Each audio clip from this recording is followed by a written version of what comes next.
Felicitaros porque realmente esto es una labor encomiable, muy interesante, muy importante. La divulgación de la medicina ortomolecular es una necesidad imperiosa. Estoy de acuerdo completamente con mi anterior ponente, con Carlos Corroto. La medicina ortomolecular es la base de la medicina. La medicina ortomolecular es la base de la medicina que practicamos hoy en día todos los médicos. No es una medicina alternativa. Lo que pasa es que es más fácil desconocer la bioquímica y la fisiología e intentar seguir un protocolo netamente farmacológico que ahondar en estas variables bioquímicas muy interesantes. El ejemplo evidente lo puso él con la resistencia a la actividad hormonal asociada a la resistencia insulínica, por ejemplo, la resistencia hormonal en nuestros pacientes por la tendencia a una rigidez de membranas ostensiblemente que marca el comportamiento de la actividad de los receptores hormonales a nivel periférico. En ocasiones tenemos niveles hormonales en analíticas en rangos normales y los pacientes tienen sintomatología asociada a una pérdida de esos niveles. Me parece muy interesante desde nuestro punto de vista. Yo tengo una formación como médico clínico, abordé la medicina ortomolecular hace aproximadamente 14 años, trabajé con mucha suerte en un instituto de investigación biomédica o de medicina biomédica, allí secundado por el profesor Evia, que es un bioquímico connotado a nivel mundial, y tuve la suerte de ser el coordinador médico dentro de ese instituto de investigación. Eso me abrió el campo a la medicina ortomolecular o a la medicina bioquímica clínica. Si el tema es semántico, lo hacemos fácil. ¿Es bioquímica clínica? Ok, no hay discusión, es medicina ortomolecular. Es la base de nuestra medicina. Solo quiero decir 3 cosas más, muy sencillas antes de entrar al caso clínico, que lo haré lo más rápido posible. En primer lugar, fijaros los aportes de la medicina ortomolecular a la medicina convencional. Número 1, disglucemia. ¿Qué es disglucemia hoy día? O qué es disglicemia, como lo querramos llamar. Aquellos valores de glucemia cercanos a 100 miligramos por decilitro en ayuna, ¿qué marcan? Para un paciente nuestro marca mucho. Ese paciente tiene un estrés nitrosativo, tiene un estrés oxidativo. Ese paciente hay que manejarlo adecuadamente porque está abriendo puertas hacia una lipoperoxidación de sus membranas. Eso lo aportó la medicina ortomolecular a la convencional. Hablemos de un poco más profundo, hablemos de homocisteína plasmática. ¿Qué es la homocisteína? Sabemos que la homocisteína es un veneno para el endotelio vascular. Sabemos que la homocisteína aumenta en 300% en la heterogenicidad a nivel del endotelio, pero si es que nos queremos quedar cortos, podemos decir que hoy en día, en un update de óxido nítrico y aterosclerosis, está demostrado que la homocisteína elevada disminuye la biodisponibilidad del óxido nítrico a nivel endotelial. Y esto no trae más que fenómenos de tipo vasoconstrictores y fenómenos de tipo estimulante para las células musculares de la capa media del endotelio para que sean las progenitoras o las propulsoras de un fenómeno aterogénico en un futuro. Solamente un tercer punto que también ha aportado la medicina ortomolecular, la determinación de la PCR, de la proteína C reactiva. Es un aporte de la medicina ortomolecular a la convencional y podemos hablar mucho más. Fibrinógeno, PAI1, factor activador del plasminógeno. Todos estos son factores netamente de aporte de la medicina ortomolecular que la convencional, de la forma más simple del mundo, lo acota y lo acoge como si fuera nacido en ellos.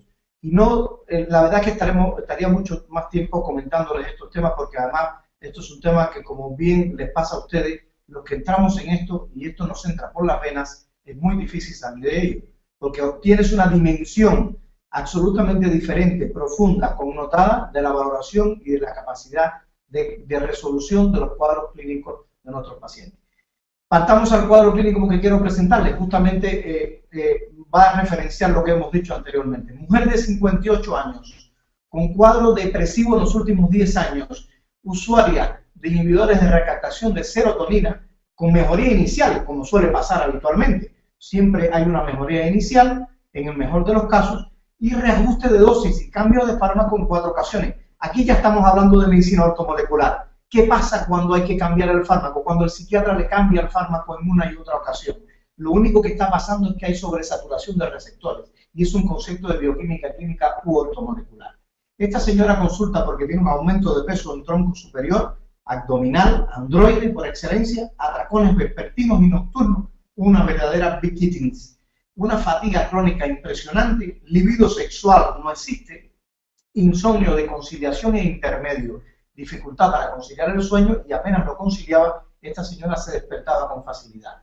Pesando 96 kilogramos, 1,58 de talla, una circunferencia abdominal que habla por sí sola, bastante más alta de los 88 centímetros que debía tener una mujer, un porcentaje de grasa corporal, que es otro dato que se abunda mucho más en ortomolecular que en medicina convencional, que la obesidad está dada por un porcentaje de grasa aumentado con respecto a los valores teóricamente normales, y además llama la atención en esta paciente que tiene un visceral fat, o sea, una grasa visceral muy alta en 19.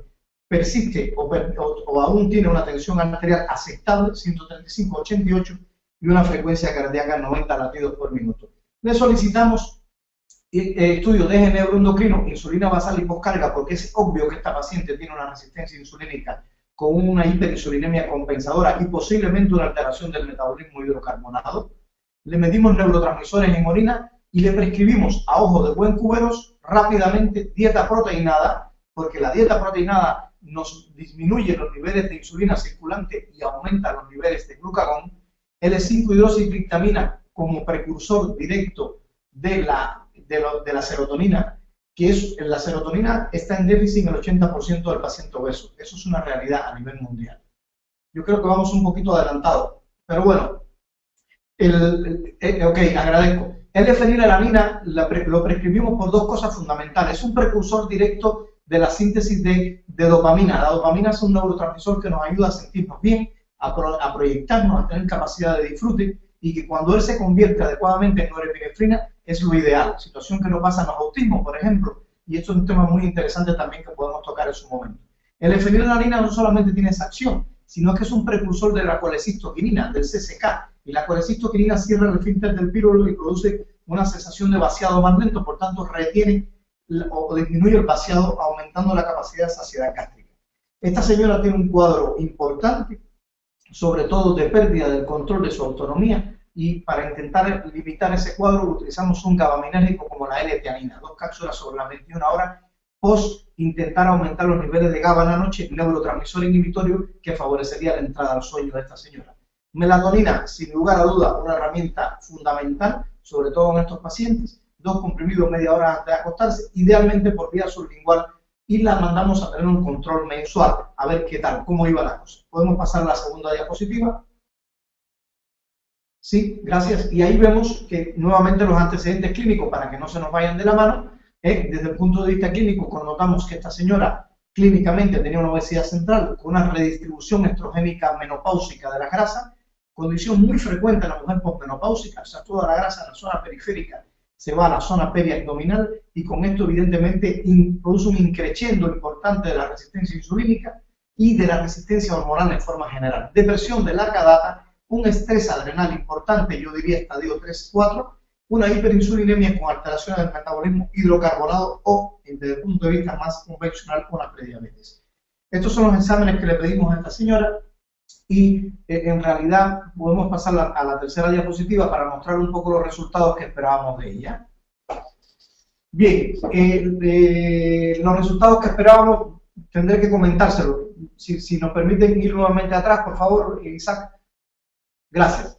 Pues mira, en esta paciente lo que se obtuvo, esto es una paciente absolutamente real, son niveles de prolactina. Yo siempre utilizo este caso clínico para en nuestras conferencias hacer un poco de dinámica con los oyentes o con los alumnos o con otros colegas, ¿no? Intentando mover un poquito el brain con el objetivo de saber o de pensar qué puede pasar con este paciente. Esta paciente la prolactina nos dio normal. Los niveles de TSH dieron borderline superior, 5 y fracción. Niveles de T4 y T3 libre, otra situación que aporta la medicina ortomolecular, porque normalmente piden T4 y T3 total. La T4 y T3 total es absolutamente inactiva. ¿Para qué queremos un valor de algo que es absolutamente inactivo? Entonces esta mujer tenía un valor de T4 y T3 libre en borderline inferior. O sea, estaba siendo asociado a que luego tenía un nivel de T3 reverse, condición importante, también aportado por la medicina ortomolecular, con tendencia al alza. Hasta 31 el valor referencial tenía 37. Unos niveles de zinc bastante pobres, por lo cual se acompañaba de una caída del cabello importante y podía justificarnos la fatiga crónica que tenía esta señora. Los niveles de selenio también estaban bajos, porque el selenio es uno de los factores que activa la 2,5-diodinasa, que es una enzima muy importante que favorece la conversión de T4 en T3 libre. Bien, dehidroepiandrosterona sulfato estaba alta, 17-hidroxiprenorona estaba baja. Esperablemente la dehidroepiandrosterona yo esperaba que estuviese más baja, en este caso estaba más alta. Un cortisol basal que había perdido ritmo, en las 8 de la mañana no era el cortisol que esperamos en alza. Recuerden que el cortisol es una de las hormonas más importantes del estrés, que nos prepara biológicamente para que echemos a andar el día. Y lo normal es que tenga un ritmo circadiano que empiece a las 8 de la mañana en valor más alto y que durante el día vaya descendiendo paulatinamente para que llegue a las 22 horas en valor más bajo y podamos dormir. Esta mujer tenía un desastre, a las 8 de la mañana tenía un cortisol plano y empezaba a subir sobre las 12 del día, siendo entre las 16 y 22 horas nuevamente una réplica en alza del cortisol, motivo por el cual esta mujer tenía dificultad para conciliar el sueño. La testosterona total en esta señora estaba en borderline superior, folículo estimulante alta y luteinizante baja porque estaba entrando en menopausia, un estradiol absolutamente bajo, una insulina basal y poscarga, que la basal estaba en 14 y la poscarga rondaba los 150, evidentemente una poscarga de 75 gramos de glucosa demostraba que tenía una hiperinsulinemia compensadora extremadamente elevada. Cuando medimos niveles de neurotransmisores en orina, encontramos que los niveles de serotonina eran muy bajos y los niveles de dopamina y norepinefrina estaban bajos, pero nunca como los de serotonina. Encontramos que los niveles de GABA estaban sobre todo muy altos en la noche, sobre todo condición que no debía pasar para que esta señora pudiese entrar a controlar su sueño. Pasamos a la segunda diapositiva, a la última, a la tercera, perdón. Gracias.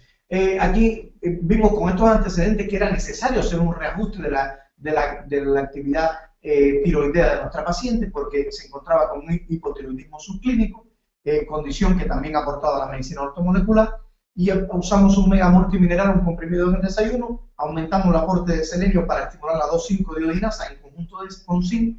Zinc y selenio son dos minerales fundamentales para que trabaje la 2,5-diodinasa, que es la enzima que permite la conversión de T3 en T3 libre y no en T3 reverse. Si se transforma en T3 reverse, el paciente hace un hipotiroidismo subclínico que puede mantener un TSH cercano a los valores normales, incluso un pelín alto, discretamente alto, y que mantiene niveles de T3 en el borderline inferior. Claro, no es un hipotiroidismo para el cual nuestro colega le impregnaría una dosis de Eutirox, pero sí es un hipotiroidismo clínico que le está generando problemas.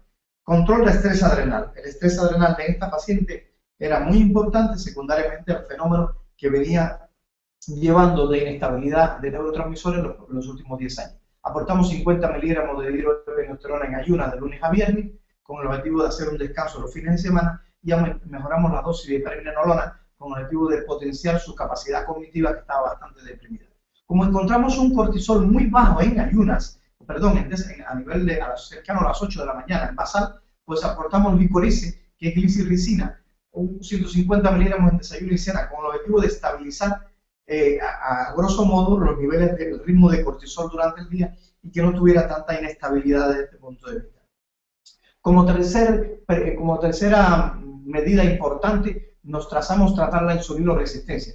Yo diría aquí que, haciendo énfasis en lo que comentó Carlos anteriormente, tratamos no solo la insulinoresistencia, tratamos la resistencia hormonal periférica, gracias a que esta señora posiblemente, si podamos hacer, o si hubiéramos hecho un examen de determinación de ácido graso en eritrocitos, hubiéramos encontrado unos niveles de ácido araquidónico muy elevados y unos niveles de ácido eicosapentaenónico muy bajos, demostrando una disminución de la permeabilidad del membrana. Bueno, utilizamos Sugar Defense, una presentación del laboratorio norteamericano llamado Solaray, que es rico en ginema silvestre y que además tiene dos precursores muy importantes de la estabilidad o de la presencia de la insulinosensibilidad periférica. Uno es el picolinato de cromo, o el cromo propiamente tal, y otro es el vanadio. Dieta proteinada y exenta de araquidónico, justamente en correlación con lo que hablamos anteriormente. Actividad física lipolítica y beta oxidativa, fundamental. El manejo del paciente obeso, del paciente con síndrome metabólico, no puede seguir siendo la prescripción de una actividad física aeróbica. La actividad física que modula, que rompe adipocitos y que luego vierte ese contenido depositario al torrente sanguíneo en espera de una beta oxidación, es la actividad física anaeróbica. Son 5 minutos de calentamiento, 20 minutos a 30 de actividad física lipolítica anaeróbica potente y luego 10 a 20 minutos, incluso a la media hora, de actividad física aeróbica.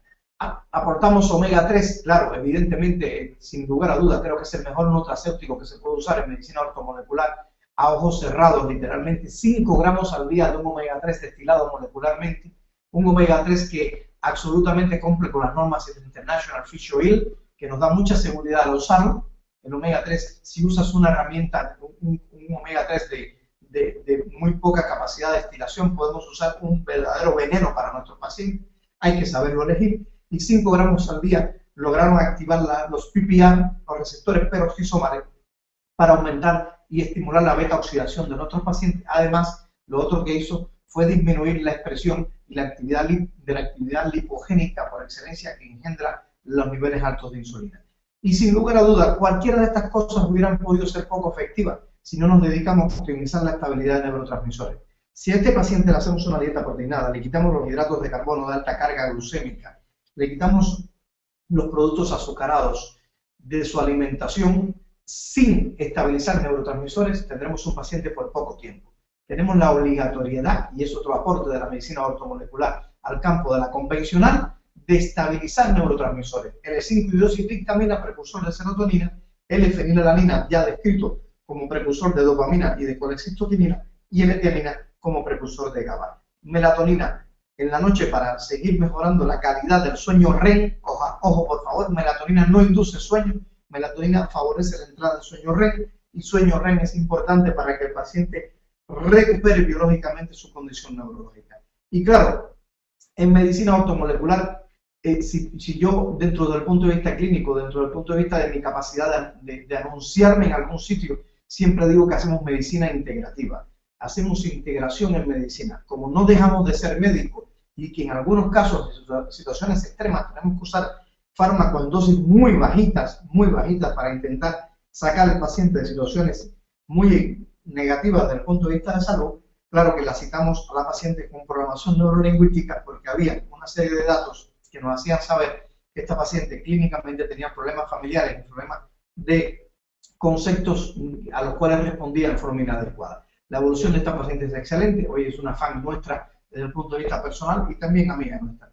Esto demuestra que la medicina ortomolecular va más allá de no solamente hablar de que tenemos un déficit de nutracéuticos o de nutrientes en muchas condiciones, va mucho más allá, porque nos permite modular nutrigenómicamente la existencia de patologías. Y va más allá, nos permite modular nutrigenómicamente la existencia de un fenotipo intermedio, que son aquellas alteraciones biofísicas y bioquímicas que llevan al traste al desarrollo de enfermedades clínicas a posteriori y que no le estamos haciendo caso en medicina convencional, razón por la cual tenemos una pandemia de obesidad, de diabetes y enfermedades asociadas.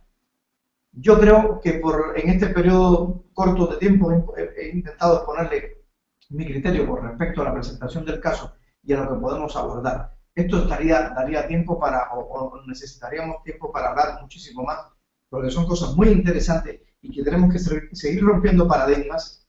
Y estos paradigmas que están establecidos no nos hacen más que chocar 2 y 3 veces con la misma piedra sin resolver los problemas de nuestros pacientes. Los pacientes están ahí.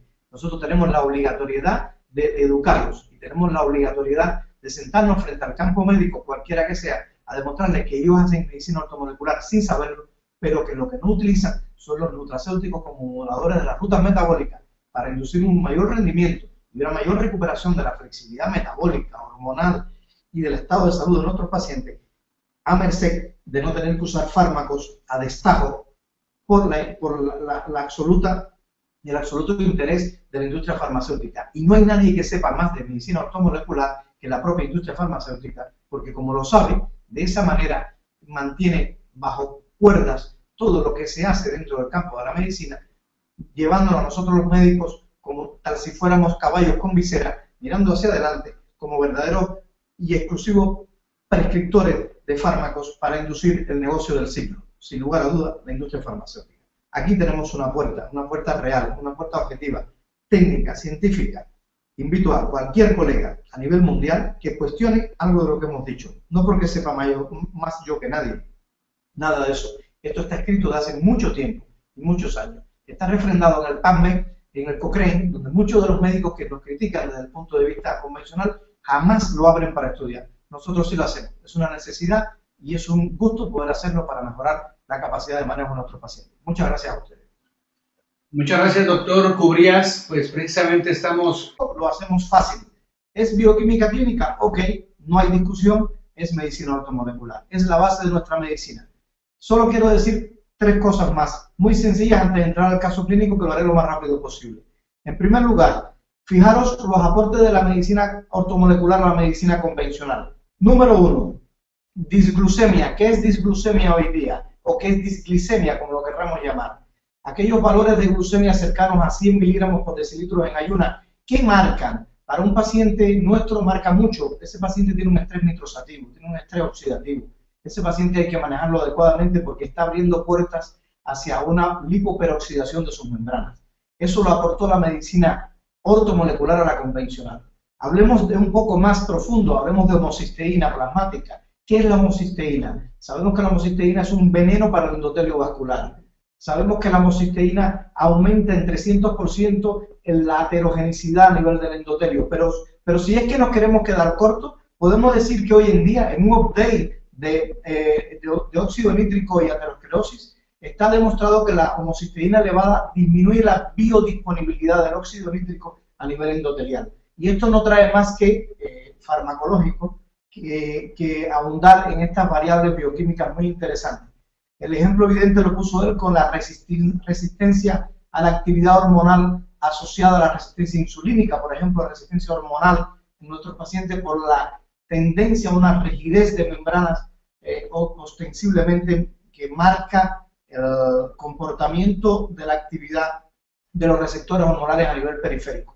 En ocasiones tenemos niveles hormonales en analíticas en rangos normales y los pacientes tienen sintomatología asociada a una pérdida de esos niveles. Me parece muy interesante desde nuestro punto de vista. Yo tengo una formación como médico clínico, abordé la medicina ortomolecular hace aproximadamente 14 años, trabajé con mucha suerte en un instituto de investigación biomédica o de medicina biomédica, allí secundado por el profesor Evia, que es un bioquímico connotado a nivel mundial, y tuve la suerte de ser el coordinador médico dentro de ese instituto de investigación. Eso me abrió el campo a la medicina ortomolecular o a la medicina bioquímica clínica. Si el tema es semántico, felicitaros porque realmente esto es una labor encomiable, muy interesante, muy importante. La divulgación de la medicina ortomolecular es una necesidad imperiosa. Estoy de acuerdo completamente con mi anterior ponente, con Carlos Corroto. La medicina ortomolecular es la base de la medicina. La medicina ortomolecular es la base de la medicina que practicamos hoy en día todos los médicos. No es una medicina alternativa. Lo que pasa es que es más fácil desconocer la bioquímica y la fisiología e intentar seguir un protocolo netamente